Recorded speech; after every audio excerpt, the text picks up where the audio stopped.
Welcome to AnviTV! Nandito na naman po ako at gagawa na naman po tayo ng another Arabic sweet recipe. Ito ay Arabic sweet dumplings o tinatawag na Luqaimat or quimat or Gimat. So, sweet dumplings, ito yung mga ingredients sa gagawin nating Arabic sweet dumplings or Luqaimat or quimat or Gimat.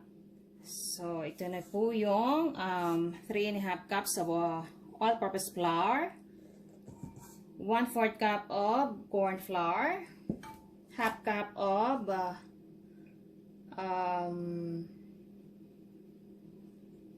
white sugar,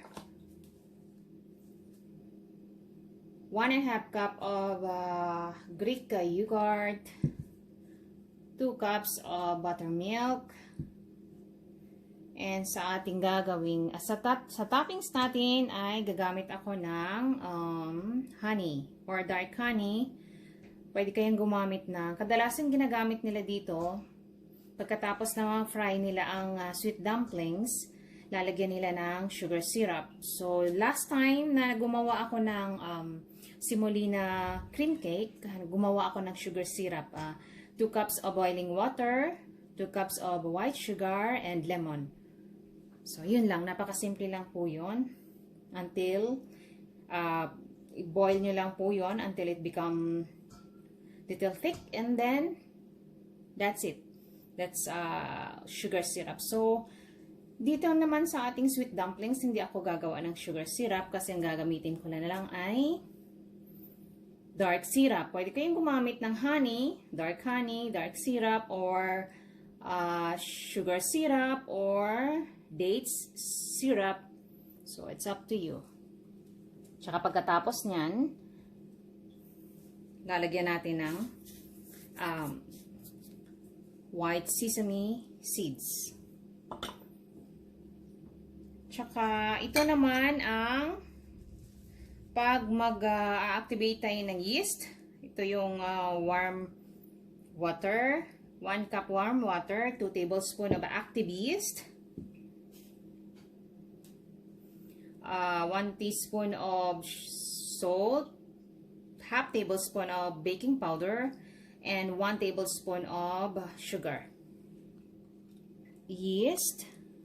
Para mag-activate siya. So, gagawa muna tayo ng ating flour mix. 3½ cups of flour. Lagay natin ang ating 1/4 cup of corn flour. Lagay natin ang ating baking, 1/2 tablespoon of baking powder. Ang ating teaspoon of salt.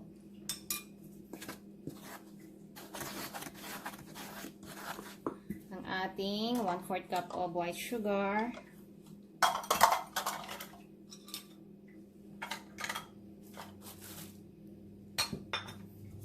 So, i-mix lang natin.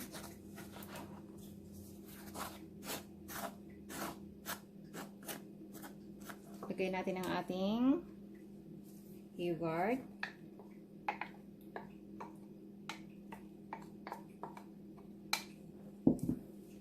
Ating buttermilk.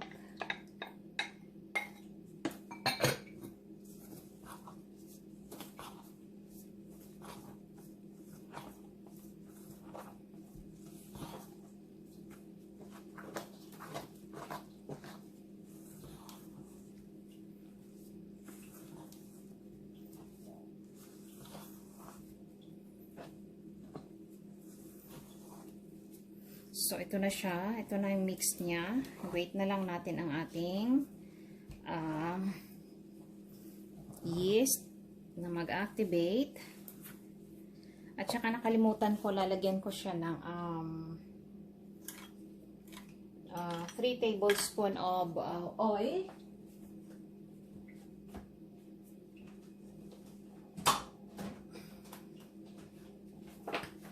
So, lalagyan natin siya ng 3 tablespoon of oil.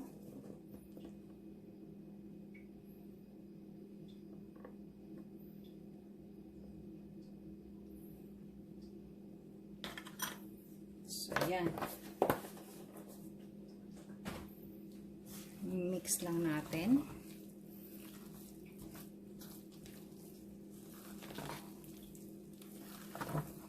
Ito na po ang yeast. So, mix na natin sa ating mixed flour.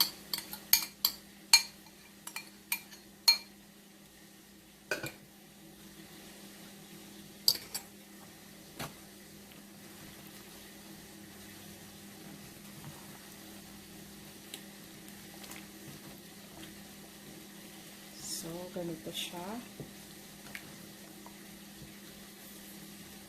Kailangan nating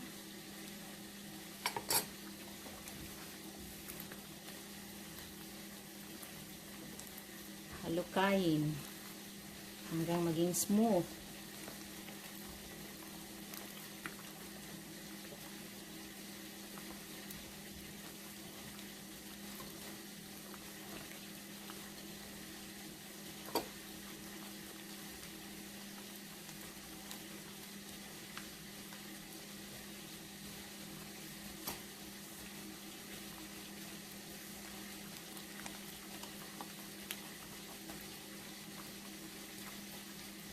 Pag mix na talaga siya,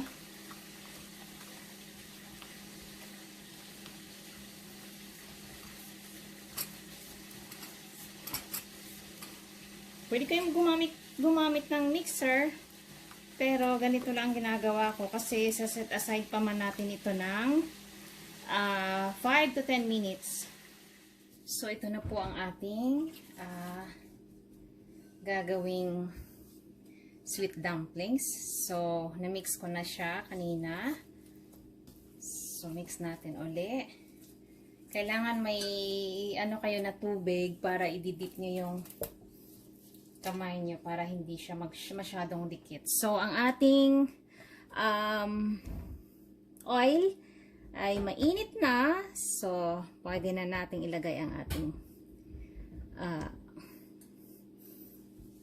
mixed, ang ating pa-fry ang ating dumplings. So, ganito lang ang ginagawa ko niyan. Ganyan lang. Ganyan. Ganyan. Bilog na yan siya. Kung hindi bilog, okay lang. Ganyan. Ganyan. Kung hindi kayo ng tubig, pwede sa pwede i-dip nyo yung kamay nyo or mag-ano kayo ng oil.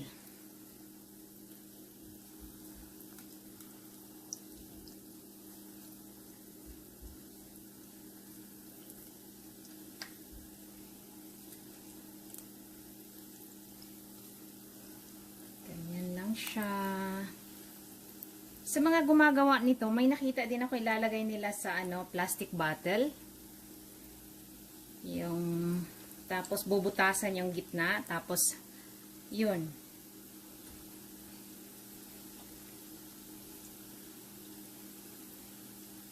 Lalagay yung mix doon sa bottle, tapos bubutasan yung gitna.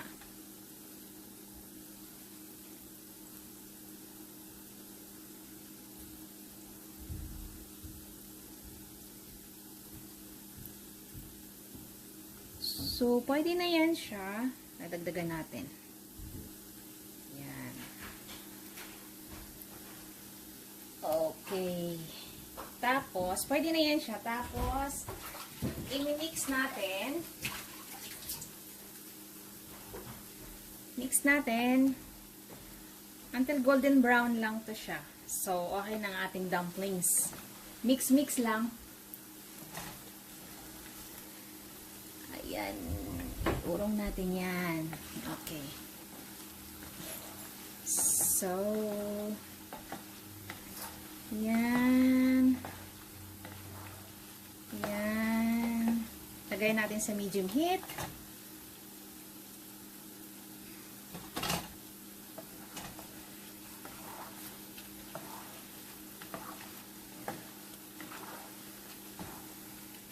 Ayan, ayan.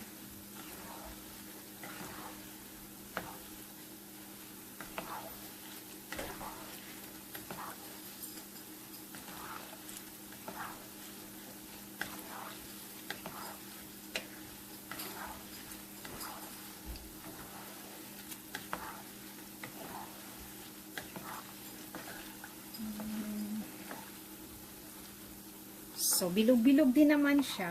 Okay na din. Kung gusto nyo po, ibibilugin nyo sa kamay nyo, tapos i-ano nyo yung maliit na at teaspoon. Pwede din yon. Or yung sinabi ko kanina na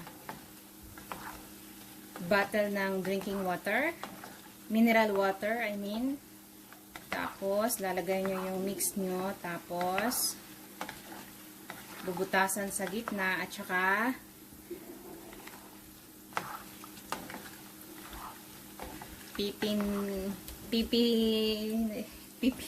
pipisilin. Yan, lalabas na yung mga bilog-bilog. Yung may nakita akong gumagawa nun eh.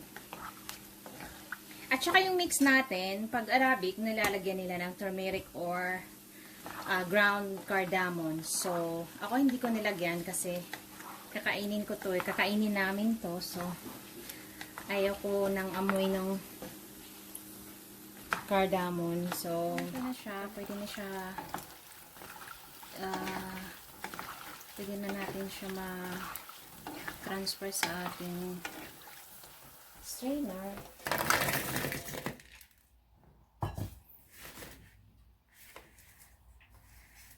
Brown na brown siya. Natin. Drizzle natin ang ating dark honey.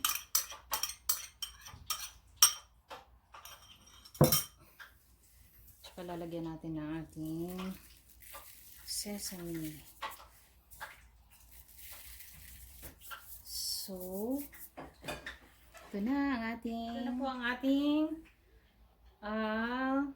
Arabic sweet dumplings. Crispy and soft inside.